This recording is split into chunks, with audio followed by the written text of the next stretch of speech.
Hello everybody, this is JD. Today I'm going to talk to you a little bit. Why should you consider me for president? Why should you even think of me? I haven't gone to college.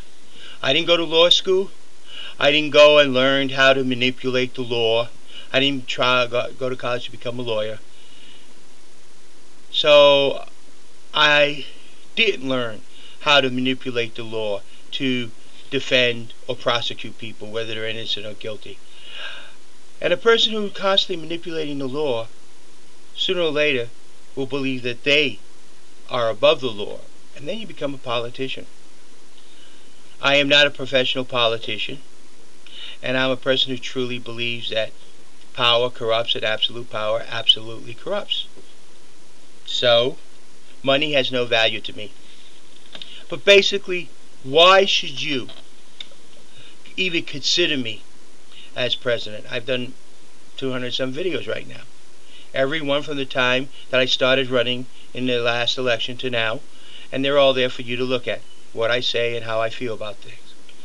I believe in the American individual, and I believe that the individual has their rights, and they must be protected. I also believe as president, I represent no state, no organization, no group. I represent each and every one of you.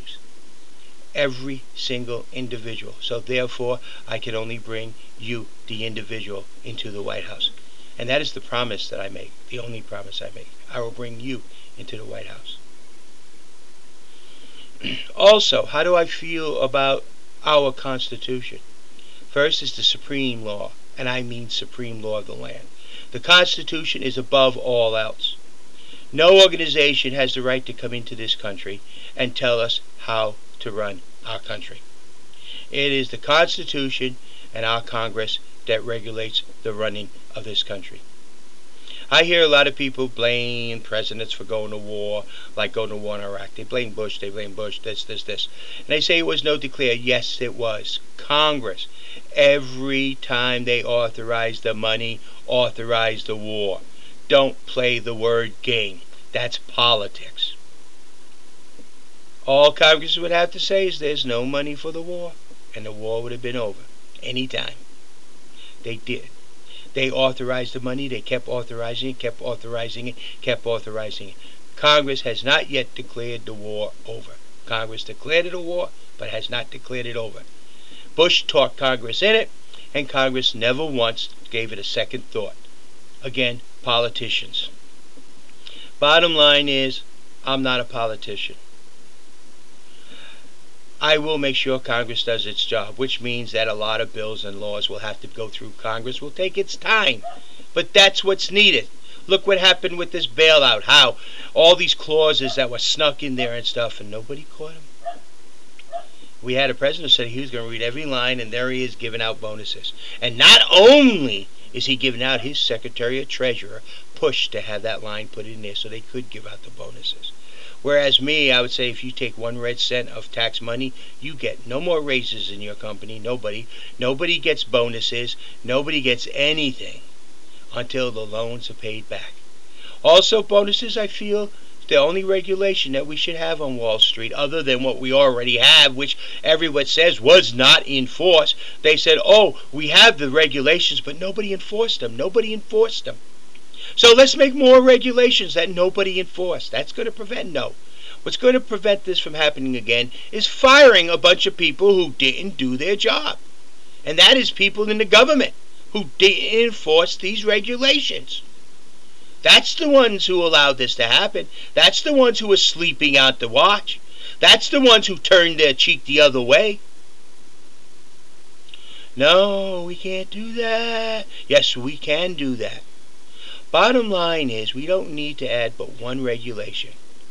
Any bonuses that any company that has stock on Wall Street to the public must have the approval of the majority of stockholders to give 1 cent or more to bonuses to any single person. Whoa, wait a minute, that takes a lot of power away from that central group of people running that company, because then they can't give the bonuses to each other. And that's what they do. it would give it to the stockholders. That should be the regulation that's added. But the other regulations are all there in place.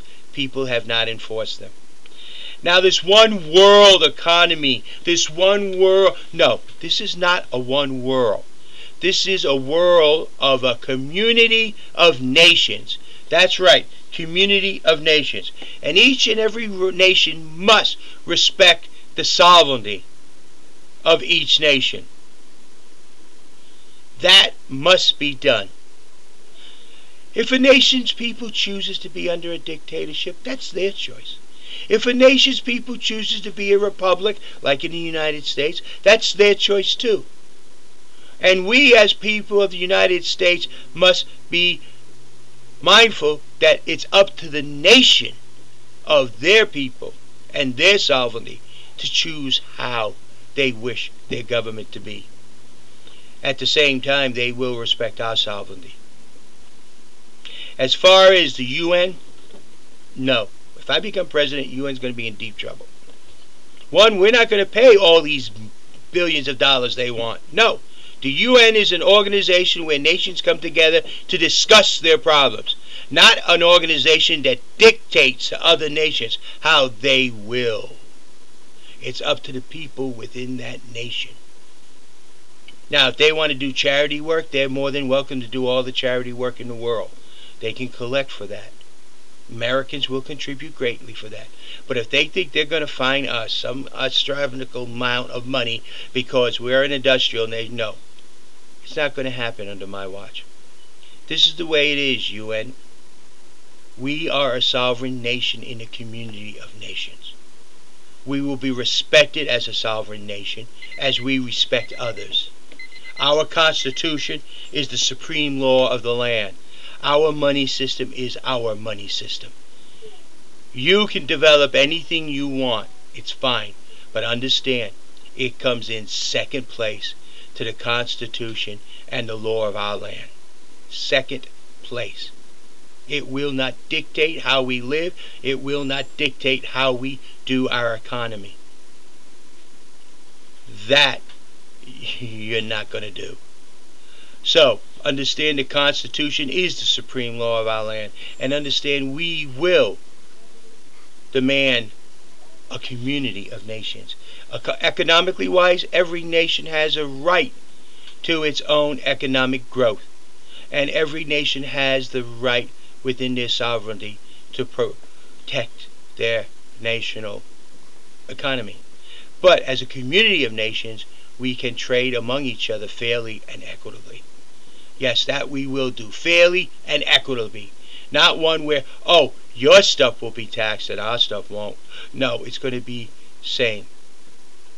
So yes, I'm going to bring equality to the world. I'm going to bring maybe tranquility. Because groups like Hamas who attack other nations and Al-Qaeda who attack other nations expect to be attacked back. You will respect the sovereignty. If you're a government within a nation, you respect the sovereignty of the other nation. Or if you attack the other nation, you expect the wrath. And it's up to the people within the nations to ensure that their sovereignty is maintained, as well as respecting the other nation's sovereignty. We may disagree with the way a nation sets up its own internal policies, but that's the people of that nation to change, not us on the outside.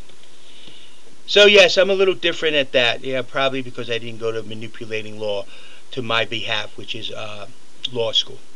Again, why should you decide, should you choose me over someone like Ralph Nader or people like that?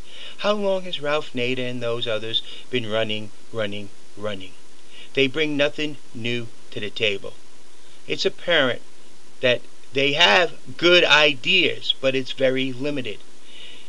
Why don't they consider joining a team, a winning team? And together we can combine all our talents to make a great nation. So why should you elect me? Listen to my videos. They're all there from the time I ran last time. Listen to where I stand. Listen to what I say. Then you decide. It's there. You'll understand why. And then help me pass the word why us, the the American people should elect J.D. as the next President of the United States. Thank you. Have a nice day.